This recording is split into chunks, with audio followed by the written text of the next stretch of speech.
Welcome back to the Fertility Fight Club podcast. I am your sit-in host, Kristen Harper, and I'm here with the actual host and fertility advocate, fertility coach, fertility guru, Crystal Liochko. Thank you so much for joining me here on your podcast. Thank you for actually doing this big thing, because I couldn't do it without you. So in the first part of the podcast, we are talking about Crystal's actual story. So for those who are just chiming in now, this is a series of people who are going to be sharing their stories of fertility struggles, successes, losses, and everything in between. But, today what we wanted to do was really tap into Crystal's story, who's the founder of this all, because her story is, unique like everybody else's, but has literally touched upon every avenue possible, I think, that people have gone through when it comes to fertility struggles. To summarize what we talked about before, multiple rounds of attempted pregnancy, both naturally, then turned into some surgical procedures due to complications of an ectopic pregnancy, turned into an ovarian ectopic pregnancy, IUIs, IVFs, thousands and thousands and thousands of dollars spent on trying to conceive. Yeah. Unfortunately for Crystal and for her husband, Francois, the door got pretty slammed shut on most of the avenues. COVID hit and adoption became out. So that now they were into the world of surrogacy. Now, Crystal, we see lots of people are doing surrogacy in Hollywood. Yes, it seems, are. It seems like a pretty common thing to do out that way. Yeah. I mean, how common, first of all, is it here in Canada for people to get surrogacy? Surrogacy in Canada is quite common. The issue is, in Canada, we don't pay for a surrogate, nor do we pay for a sperm donor or an egg donor in Canada. So the issue becomes the amount of women that are willing to do such a generous, gracious gift for somebody else. Yeah. So that's a big thing. So there's limited number, like there's thousands and thousands of people that want to become parents and need a surrogate for various reasons. But there's a handful of people that want to be surrogates. So if you know anybody, public service announcement, if you know anybody that would be interested, or if you yourself are interested in becoming a surrogate, it's the biggest gift you could ever give somebody. And it's just a beautiful gift, and we need more surrogates. There's some good agencies and some bad agencies to work with. So I will say that if you are thinking about it, please reach out to me, because I'd be happy to connect you with the right agency and the right people. Because if you're going to give that gift, I want to make sure it's a good experience for that woman that's giving such a gift. But yeah. Yeah. So, here in Canada, like you said, it's a bit more of a challenge. In the US, finding somebody is a bit of a challenge. Yeah. And so for you guys, I've said this before, it was like a total battle. Yeah, a war battle to become a mom. Yeah. I was here for this part big time. So I love that we can have this chat and we can go down memory alley, because it was like 2020. Everything, the world stood still. It was September. I will tell you, the US elections were ramping up with their debates and things like that. And no, maybe October, sorry. And the debates were going. And like I said, I think I mentioned, I seen like an ad, or not even an ad, an Instagram post for international surrogacy. And I thought, what's that about? Because it just seems so crazy when we've been in lockdown for a year. Yeah. And I'm like, could that work? Could that be a thing? Yeah. And I knew all over, like US, Europe and stuff, you can pay for a surrogate. Canada is one of the only places that you can't. So it's kind of frustrating because there's the waiting and stuff. International surrogacy is pretty interesting, because now you're kind of trusting an overseas process. And so ultimately, Crystal, this was the choice that you both decided was the right one for you. After not being successful with finding somebody here, that became the journey. So, okay, so where did you go? What did you do? Let's Well, talk. it started from this. So my husband and I have been together for like a long time, and we never got married because most of our money for like 8 years at that point, and longer, probably that was probably about 12 years at that point, was going to fertility. So we just kept saying, oh, we'll get married later. We'll get married later, whatever. So we chose to go to Ukraine, which my background, my father is Ukrainian. So it was interesting. I've never been to Ukraine or anything, but it didn't seem that scary for whatever reason. Now, this is 2020. There was no war at this time. Okay. So I'll just start with that. It seemed pretty safe at that point. Yeah. So Ukraine is the place of choice. And we met with the agency. And the reason we fell in love with it is they do pay their surrogates and they pay them well. So what we paid our surrogate would be like a really, really good Canadian salary for about 6 or 7 years. So they're financially set for a good time. And we felt good about that. And we talked to a couple of different surrogates that we met. And the first one I fell in love with because she had delivered twins the year before. And she bought a fruit farm with that. And I'm all about fruit and food and organic. And she was doing broccoli and fruit. And I really liked her. And she was a traditional like workhorse and she was very muscular. She went in for her lining check and her BMI was over 0.5 and they cut her and they're like, we're not using her. Her BMI's, they're very strict because they want it to be successful. And the surrogate wants it to be successful because they're getting paid. Yeah. So they cut her and I was devastated. And I'm like, oh, so we met with a couple other ones and we met our surrogate, Marina. And Marina said, I'm going to get misty again. Marina said, I will hold the baby like a glass ball. Like I won't let anything happen to it. Mm. And that, yeah. That really I'm like, okay, she's the girl. So yeah, we thought, okay, but I'll just back up a little bit. When we chose Ukraine, the reason I brought up that we weren't married is because you have to be legally married in Ukraine, and we weren't. And it was COVID. So we went over to my parents' house and we said, we're getting married next week in Niagara Falls at this little chapel. And we literally, I remember going to buying an off the rack dress at David's Bridal because I wanted a dress off the rack. It was like crazy. It was like, I don't even know if it fit properly at this point. And it was so crazy. We got married in like literally 5 days and we sent the papers in and had to rush during COVID. So it was really fun too. So we had no guests. We had maybe a couple people and my mom, my dad, and my brother and a photographer and one of my friends showed up. And that's it because we couldn't tell anybody because they were saying careful because if we could get shut down if they changed the mandate to 5 people the next day or 6 people. Right. So we were like, okay, we got that. We had to then organize all the paperwork, the financial stuff of that.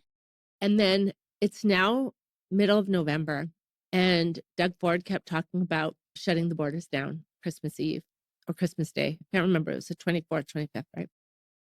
And the agency kept telling us, if they shut the borders down, we won't be able to ship all your like DNA stuff and embryos and stuff across. And we need an actual person that his job is to bring embryos and sperm and eggs and stuff over to wherever they're flying to. And that's their whole job. So I'm like, if you guys are looking for a cool job, I think that's pretty cool. Anyways, it was COVID. So we needed to get customs clearance for all the material, the DNA and stuff, all the embryos. And we needed it to clear, not get held in Germany when the plane stopped, and then get to Ukraine and not get scanned. So that's why we needed an actual guy to carry it because it can't go through the scanners. Right. And you have, I think, 12 hours in that canister. So if the plane was delayed, we'd be screwed. And then now it's December 22nd and we did not have clearance yet. And the borders are getting shut down. So nobody was able to fly. Yeah.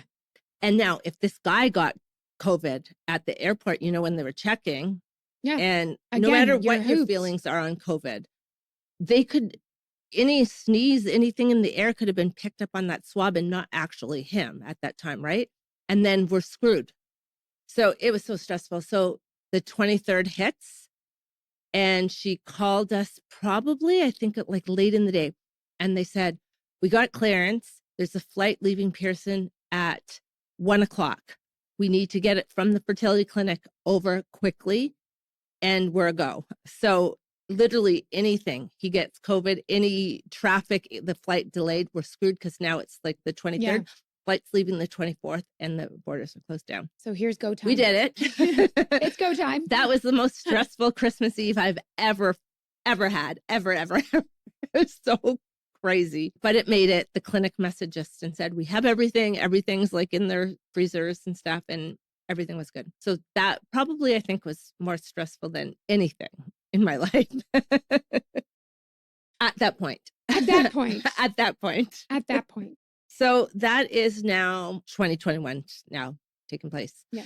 And it took a few months. And now I think about like May maybe. And we're setting up like the surrogate. So that's when I had met the first surrogate. We had to wait and time her cycle. She had to pass medical clearance. And you were meeting her over Zoom. On Zoom. Yeah. With translators. Yeah. And then she got bumped off. So then it took another couple months for our new surrogate, Marina, who we ended up having. So I think it was like July or August or whatever. Or it must have been earlier. And then we did the transfer. Oh my gosh. I didn't think I would be so emotional, but we did the transfer. And I remember it was a Saturday and I had a call with a client. I used to do a lot of calls like at all scattered hours just to fit everybody in, all my clients. And we knew that her beta test was going to come back that day, her HSG, which would show if it was a positive pregnancy. Yeah. And I should preface, we did implant 2 embryos at this time. And I was waiting for the call and they said they would call us about 1.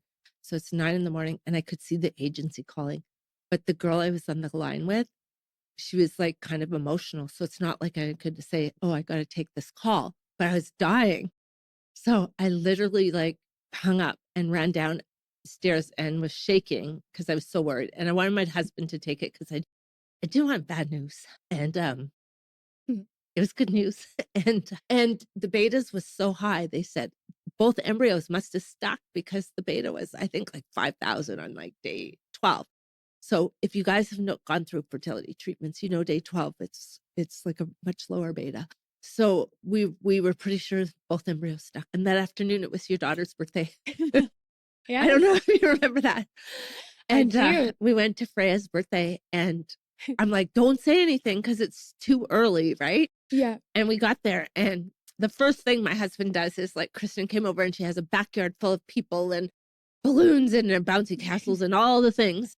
And we're standing there and like, I'm like trying to hold it together. First thing my husband blurts out, we have twins to her. And I'm like, you can't tell her yet. But yes, so Kristen definitely has been there from the beginning and she's the first person we told before anybody. So that's why it means a little bit more even that she's doing this for me today. And I didn't realize I'd be crying so much.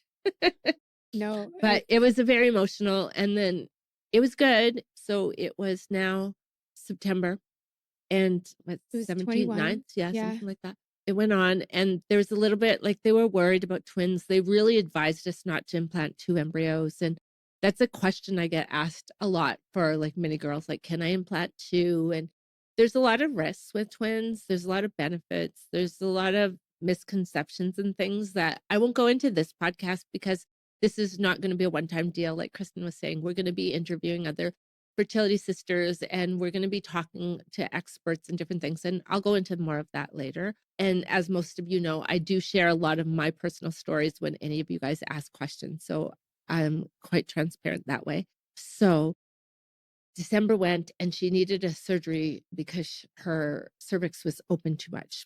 Yeah. And this was December and we were like panicking. And of course, and she had her own kids. She had her own. So this wasn't her first pregnancy. No, she had 2. And so her cervix was too opened and it was like way too early. I think they were going to be born like April 18th or 16th was the date. And so they're like, okay, but we need the money right now. And I think it was like $10,000 US or something. Yeah. So we're trying to like wire the money and stuff. And they're like, if you miss this deadline, she's not doing that. And we're like, oh my God. And it was like impossible to wire money and we couldn't use Visa or whatever. I forget what happened or why we had to do that. Not e-transfer, the wire. Anyways, she did the surgery and it was successful. And then she was on a lot of bed rest. And then middle of January, there started to be rumblings about the war and Putin. I will never forget it. I remember, during that time, and I was working in a political, position and watching the news and understanding what was going on. We all started to get a little bit spider chills up our back. And it was like, wait a minute, war in Ukraine and we were like, what do we do? Yeah. What is going to happen? And Crystal, you were so positive through that. You're like, oh no, it'll be fine. It'll be fine. I know. Everything's fine. I remember that. And I do share that with a lot of the girls because all my pregnancies, I was so like on edge. And for some reason, right from the beginning, when we picked Marina to when we said we fought them to put 2 embryos, I was always like, it's going to work. I just kept thinking it's fine. It's fine. And I was positive, but I'm like, it was not an option. I'm like, I didn't come this far to come this far. Yeah. Yeah. I'm like, no, it's going to be okay. When I would ask the surrogate, she would say, it's fine. Putin always threatens us. Don't worry. And I'm like, oh, there's a girl that also had a surrogate. She's in Vancouver and she's become a really close friend. And her surrogate was due, I think 3 weeks after ours. So we became really close and we were talking and we were freaking out together, I guess. And then the news came on that girl's birthday, Carrie. He had thrown bombs into Kiev. Oh my God. Yeah. However, 3 days before, we had moved her closer to the border in Lviv. So, oh my gosh, this is crazy. Yeah, the war, it was really ramping up. And you had the intuition. We kept fighting. The surrogates didn't want to move. Yeah. They kept saying like, it's fine. And we moved them. And he did bomb. As we all know, the war's still going on. So there's that.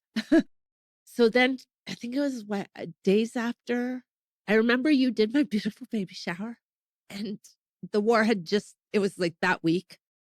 And then maybe a week after that. We ramped everything up and we were like, okay, it's go time. Like these babies were coming. We didn't know what was going to happen. Yeah. But Crystal was like, I'm going. Yeah. She figured this out. We had the baby shower. She went into early labor too. And then there was, the shower came. And then all of a sudden it was within days you called me and you were like, I got to go. She's in labor. It was the end of, what was it? End of March. Beginning of March. We flew out March 9th. So I think it was March 7th. And I had nothing. Like I bought nothing. Yeah. We had nothing. All the pregnancies I had always buying. Yeah. You remember I kept buying like onesies and I kept miscarrying and losing babies. So I didn't buy a thing. Like I didn't have a crib, nothing. There was nothing like in this household. Nothing ready. Nothing at all. So literally we had to get on a plane. So I was booking like the flights. We didn't know where to land because the airports were all bombed. So we had to fly into Warsaw. In the meantime, I had sent my mom and Kristen to go to get stuff. And we didn't know, like we were shopping Kevlar vests. We were shopping like gas masks for if he hit like a nuclear plant.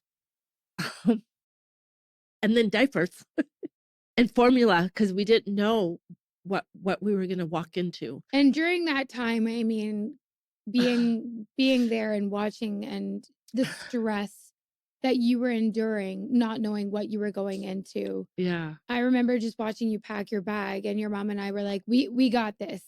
And we ran out to the Bye Bye Baby at the time. And we were just like, okay, these babies are going to be small. We need everything creamy. Remember, we're like on the outskirts of COVID where like nothing was shipped in. No. So we're like, we know we've got a boy. We know we've got a girl. Yeah. We're, just piling everything we can get going. And then we came back and packed. We packed that night and we left like that next morning, I guess. Yeah. And I remember you guys bought me so much stuff and the reason I didn't go get it is because we were dealing with the Canadian embassy, and that was telling us you can't go across the border. We don't recommend you going into Ukraine right now. But we needed to get like the paperwork so they would be like Canadian citizens as soon as possible so we could get them out and their passports and all that stuff. So we were dealing with the embassy and things like that and finding like the diplomats, like Ross, the diplomat, who's amazing. But we were trying to organize that. So these guys come back and it's like 8 at night and they have all this stuff and we have like 4 big suitcases. And I remember you were packing the bag for me and I'm like, I don't know what this is. I can get people pregnant. I don't know what this baby thing is or this, like, what do you do with this? Or I'm like, I had nothing. I know nothing. And I was already a mom. So I was like, okay, we know what to do. I didn't even know how to put a diaper on at that point because it was so long from my babysitting days. So it was just very crazy. We did a life hack. We did a quick life hack. Yeah. Yeah. We had the diapers. We had the onesies. We Everything. had the soothers. We all had the bottles. Weird things. There's so many weird things. It was fun. We get to Germany. The plane stopped in Germany and I checked my messages and they suppressed her labor. So we're like, we could breathe because we didn't want them to be born super early. I think she would have been at 32 weeks at that time or 33 weeks. I think at that time. Yeah, it was early. And the longer they're in, we thought the better, but we needed her safe and stuff. And she was at the hospital at that She was time. she's now admitted in the hospital on bed rest. Yeah. Yeah. One of the great doctors I work with here, he said, incline her. So we put her on like her head's here on an incline to take the pressure off the cervix. So she was inclined for a lot of hours a day. She's on an incline. She's on an, yeah. And the doctors were like really great, like whatever I'd suggest. And because at that point now I'm working with some really great fertility doctors in Canada and US. And they're saying, do this, because not a lot, sorry, but a few of them. And one of the great doctors I work with, he still delivers babies, or he calls it catching babies. He still catches babies daily. So he said, put her on an incline. And it's something, they use it in Europe. He kind of gets like whatever here doing it, but it works and it helped. So yeah. So it got you to the point where we were in Poland were at this in point. Poland in a hotel room. Yeah. Covered it. And I remember you calling me and telling me how it was just everything was just full of refugees. Yeah. And families and the emotions that you were enduring. Yeah. Being there, which was supposed to be this lighthearted, beautiful experience, and the love that you and Marina had for each other, because you really did, like the bond this woman had and how excited she was to fulfill her dream of being a surrogate and helping your family was magical. But now you're here and this is kind of being torn at you. Yeah. Like you're in an area just full of people who are suffering. Yeah. Yeah. It was so, yeah. I remember that day because I think we didn't bring the adapters for Europe for the phone chargers or to charge anything. And we asked where the mall was. We were in Warsaw. And so we walked over to the mall and I'm like, oh my God, it's so busy here. Like they apparently don't have COVID here. And I started looking around and it was all like moms and kids. And they were all like, you could see one bag and they were all sitting around on the ground. And then I remember like just circling and then going, oh my God, they're all refugees. They're all like left Ukraine. And I start like crying. And then I look over and my husband's eyes are watering. And he'd kill me right now if he knew I was saying this. But it was so horrible. And I think that's the first time I realized like, oh shit, we're going to go into that war. Like we have to go get our babies and they're there. And for a lot of time, like I felt almost like it's going to be okay. So don't worry. And I think that was the first time it really hit me like, okay. So we spent about 2 weeks in Warsaw trying to figure out, and we were talking to other couples that had their surrogates on how to get into the country, because that was another thing, because there's no flights or things like that at that time. And what's the safest way? And the Canadian government was telling us definitely don't go in. And there's a lot, and everybody has their own choice, right? But we would meet couples from all over, from Australia to England to Americans and Canadians. And some people were waiting till their babies were born to get their documents before they would go in, or some would wait and like let the surrogate bring the baby to the border and stuff like that. For me, because I feel like I got robbed from so much on this journey, and so did the other intended parents. I wanted to be there. And Marina was really getting anxious because she wasn't with her family. She didn't tell us this until after. She lost contact with her family for weeks, and she didn't know if they were safe, alive. The building that they were in was hit. She didn't know, and she was living with this while having a fake face on video calls with us. So we didn't know that. Heartbreaking. That She is told me after. Yeah. So yeah, we figured that out. Before they were born, like a week while we were in Warsaw, I did all like the Canadian citizenship papers, because we knew there was a system, like they would get their citizenship and then passports. And then we didn't know how to get them back. So yourself and my mom and everybody were trying to figure out how to get us back out and how to get the babies out. They weren't even born yet. Yeah, no. So we had their papers. We knew their names ahead of time, because it's not like I had a choice to like change at the last minute. So I had to go with what I had. And I think they were named like the day that I got that beta, regardless. And so we ended up going on a bus. And a bus, I think it was about 8 or 9 hours it should have been. And it took us about 15 hours because the roads, some were closed in Poland, and it was dark at night. And the bus was filled with refugees. There's another couple on the bus with us from Canada that we met, and we decided to go in that night together. And when the bus stopped at the border in Ukraine, they take all your passports. So they come on the bus with the guns. It was women, because the men were fighting at that point if they were border guards. And they take your passports, and you're always like, never give your passport. Yeah. And in the middle of all this, a few days before, I ended up getting, I think it was COVID. I don't really know, but I got really sick, and I'm not one, knock on wood. I don't really get sick very often. And I was like so sick. So I felt so like off, and they took our passports, and we waited. And then they were like, hours later, they come, or maybe an hour later, they came on the bus and said, Canada, US, and they're screaming off the bus. And then we had to try to explain to people that don't speak English, like, baby, surrogacy, this is what we're doing, why we're going.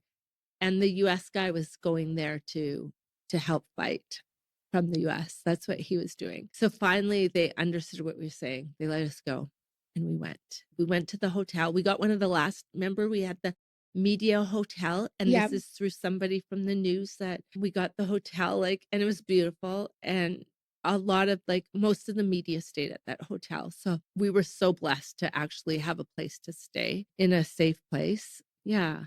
Yeah, I remember you being in the hotel, and now like we're inching closer to, where you need to be. The hospital is really close to the hotel Yeah, anyway. about a 15-minute ride. Yeah. So you were kind of in a good place at this time. And I remember the phone calls so vividly of talking to you, and then the air raid sirens going off at the back. And she's like, oh, Chris, like, I gotta go, we gotta go down and into the bunker. And me thinking, like, I'm watching the news, right? I'm seeing everything happening on the television. My best friend is there. The babies are, nearly here. Yeah. Poor Marina, and the situation she's in, because she's in bed rest, and we're thinking It was crazy. and then she's like, yeah, no, we just got to go down. I'm like, yeah. It's like, what does it look like? And she's like, oh, it's fine, Kristen. It's just a cement wall. It's really not that bad. And I remember you even saying, like, people are just walking around. Like, sometimes people are window shopping here and in the stores, not in the bunkers, but yeah, not in the bunkers, but around the, yeah, they go down when they need to. And they did. Yeah, they do. so and we're watching the news thinking we're watching what we're watching, and she's describing something different, but there's this middle ground. Yeah. And the Ukrainians really, the ones that you talk to, they really didn't want Putin to win. So the ladies would all be like, their nails would be done, their hair would be done, their makeup would be done, and you would see them in the nail salons and stuff. And they like the European way, they always took very nice care of themselves, and they continued. And the men, like at 6 a.m, they would be still having coffee because they're like, Putin's not winning. He's not disrupting that. So we thought that was a very interesting. The first time, like after we got into Ukraine, when I wanted to go see Marina. And, you know, I guess like sometimes you're like, is it real? Like, is she really pregnant? You know, because like I remember her belly not being like that big, right? And your belly goes really big because you're short. Yes. My Sorry. belly gets really big. Yeah, yeah. Those pregnancies. So they would always, we'd have lots of pictures, and I'm like, is she really pregnant? Is there really two? So we went to see her the first day, and she comes down, and we were in this like little room, like smaller, closer than this at the hospital. And they told us, if you go, you can't go into the bomb shelter at the hospital, they told us. And we're like, okay, what happens? And they're like, well, the air raid hasn't gone on for a week, so it should be okay. So I'm like, okay. And so we went, and we finally meet her, and she's tall. She's like, I think 5'11" or something. So I'm like, oh, that's why she carries and it doesn't look like, you know, like, okay. And literally hugged. We get all emotional, and she grabs my hands and sits down. And like in 3 seconds, we realized, we can't communicate because she doesn't speak English. We were doing Viber Translate at that time. Now I guess the texting services can, but so we sat down, and she held my hands, and we realized we had to text to talk to each other. So we're standing there, and maybe 3 minutes, maybe not even that long, the air raid. And that was my first air raid siren I've ever heard. And it was like the old, like if you watch an old movie, war movie, that's exactly what it sounds like. They haven't updated that sound, I don't ever. Mm-hmm. And we panicked, and I looked at Francois, and we both panicked, and we thought, where do we go? Because they told us we couldn't be in the hospital. And Marina's like, come. And she yelled at the nurse or whatever, and the nurses, and she pushed us through to the shelter. And that day was the first day, what's the president? Biden was there. First day Biden went to the Polish border, and Putin was throwing rockets close to the border, which we were now close to the border. Yeah. These young girls came running into the hospital, and I said to Marina, what are they saying at this time? And she texted me, she's like, there's rockets in the street. And I was like, I'm bawling. So it was so crazy. And that day we stayed there for probably 6-7 hours, and he would shoot the comms down. So we couldn't talk to each other. I couldn't message you or my mom. And it was just like fun. Oh, literally, so fun. It was a bench. Yeah. And there was only spot for 2 of us. So literally, like me and my husband, and then Marina started, the 3 of us would rotate.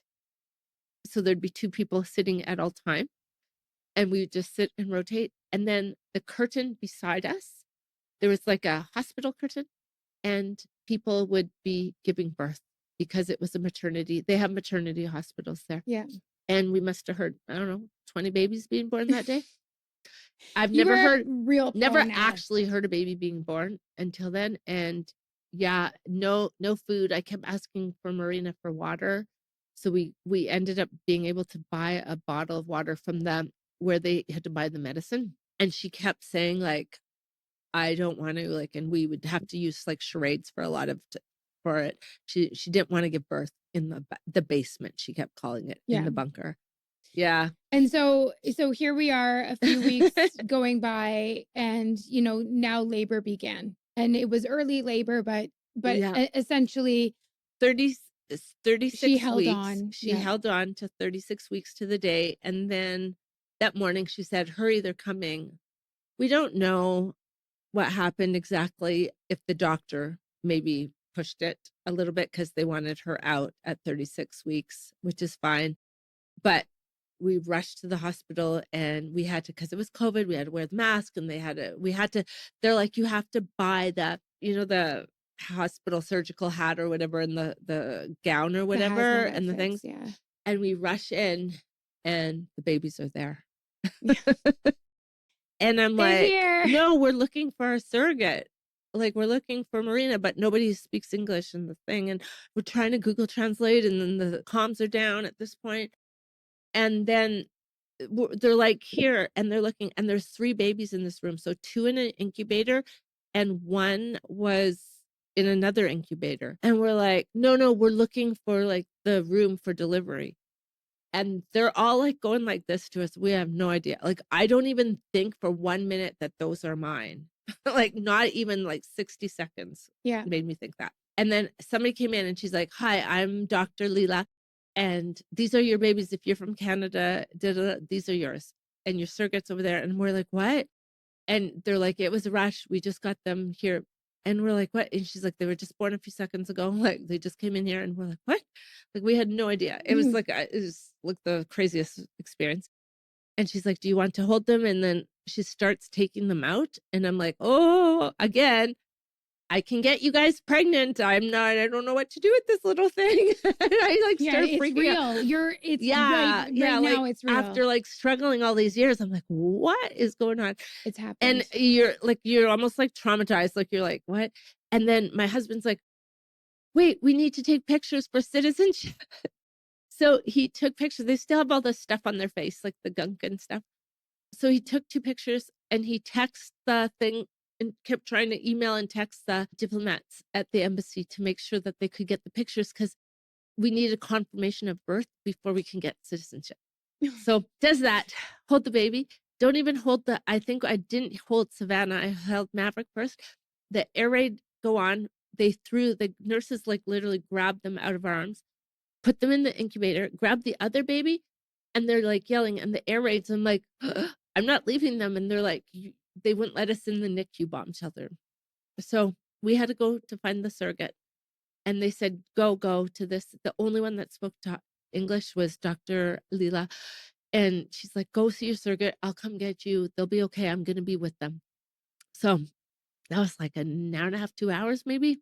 It was like horrible. We had no idea. And we kept asking, like, I'm pretty annoying at the best times. Like, I was like really annoying at this point. And so I just remember sitting with Marina, and I remember just like sitting there and I was like playing with her hair just to calm her down, because she was like laying on a stretcher still. And there's a million people around. She's in a bomb shelter on a stretcher. And I just remember playing with her hair. Probably. Yeah. And it was like, finally we got to go see them again. And yeah. They were there and they were healthy. And yeah. And Marina like packed up shop and off she went. Well, we couldn't take the babies out until Marina was cleared to go. So yeah, they were in the hospital for 6 days. Yeah. And then the doctor said, who we became really close with, she said to me, it's safer for the babies to be at the hotel than to be here, because he's going to hit the hospital. They were getting intel that they could hit the hospital, I guess. Yeah. And she's like, I don't want them here. And I'm like, I don't know what to do. Like, what happens if something happens? And she's like, she gave me her cell number and her husband's cell number. And she's like, you call me. She's like, I'll find my way to the hotel. So she's like an angel. So yeah, it was crazy. And Ukraine they don't have car seats. So I'm like, because I'm so like, I didn't want anything to happen to them. So we searched like the day before we were leaving the hospital, like for like random car seats that they had. And we were like driving or Ubering all over Ukraine to get car seats. Finally got 2 car seats because they just don't make them. Yeah. And because you had stuff back in Poland. Yeah, we didn't have car seats. You didn't have car seats, but we had had a bunch stroller of and stuff like that. But but I'm like, I don't want to carry them. Yeah. And then the trouble was to get back into Warsaw and how to leave Ukraine. So I mean, what an insane experience to go through. And now you're looking for objects. You have 2 very tiny, oh my gosh, they were so tiny. Little wee ones. 5.5 pounds. And it's time to get back. Like, you got to get out of here. I remember you were dealing with the air raid sirens. The bombs were coming closer. People were fleeing out of the area. And it was your turn. Like, you had to get out. So how did you, twins in tow, Maverick and Savannah in tow, Francois in tow, how did you guys get out and get back to Canada? Oh, well, we searched for, I think it was probably a week, or since the day they were born, we were hunting for somebody to help us get out and who to trust. Like, some people wanted like $20,000 US for them helping us. Some people were asking for 10,000, some people were asking for 5,000. Like, it was all over the board, and we didn't know who to trust because other intended parents were getting screwed.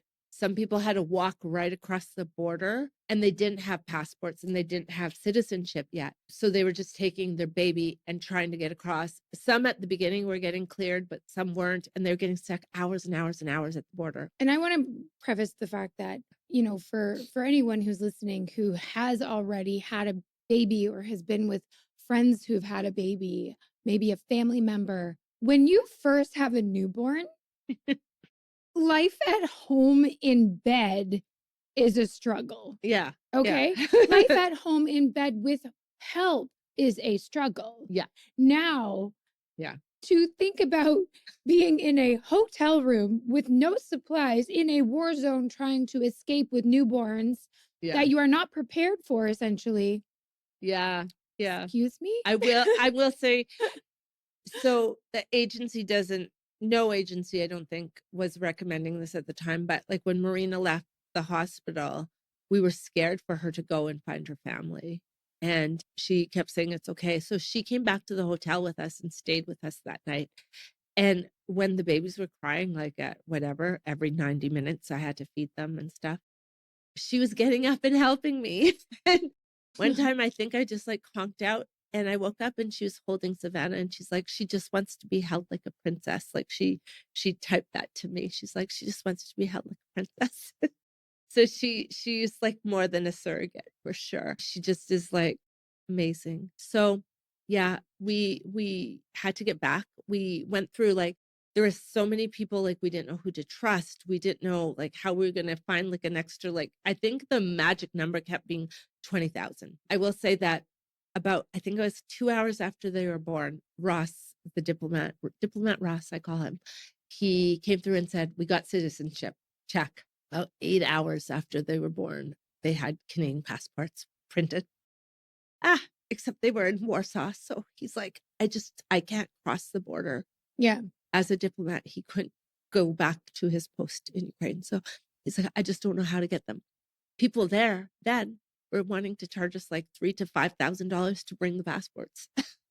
Yeah. So we didn't know what to do. We didn't know who to trust. There's a lot of corruption, as we all know now, in Ukraine.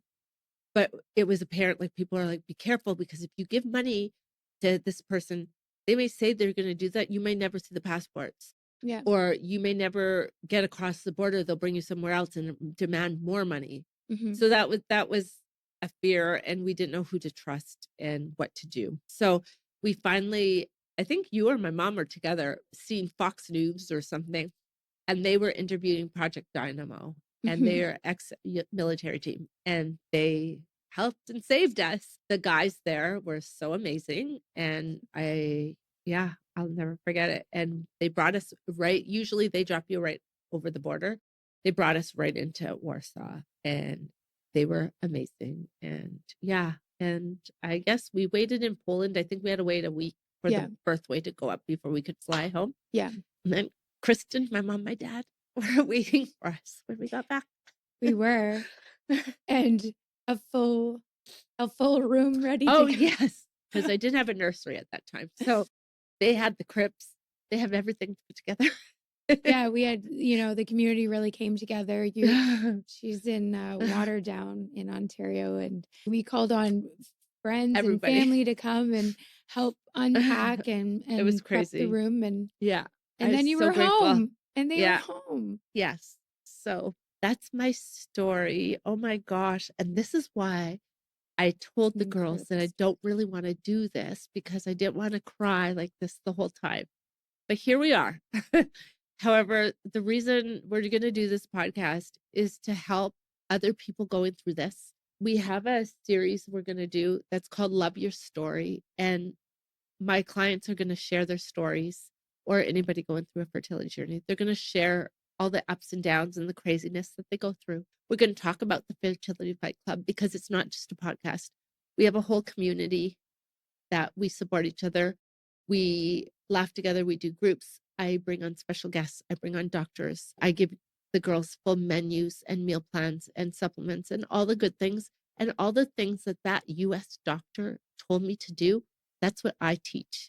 That's what I do for my girls. You can also, we'll talk about working with me one-on-one and what I do for my one-on-one clients to get them pregnant really fast.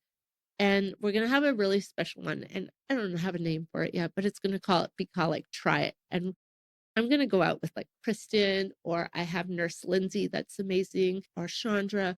We're going to go out in the community and do some cool things that move the needle to get your fertility further and help you, because the goal is to be healthy and have a healthy pregnancy and get pregnant fast, but also to be healthy moms and have healthy babies. And I think we miss that.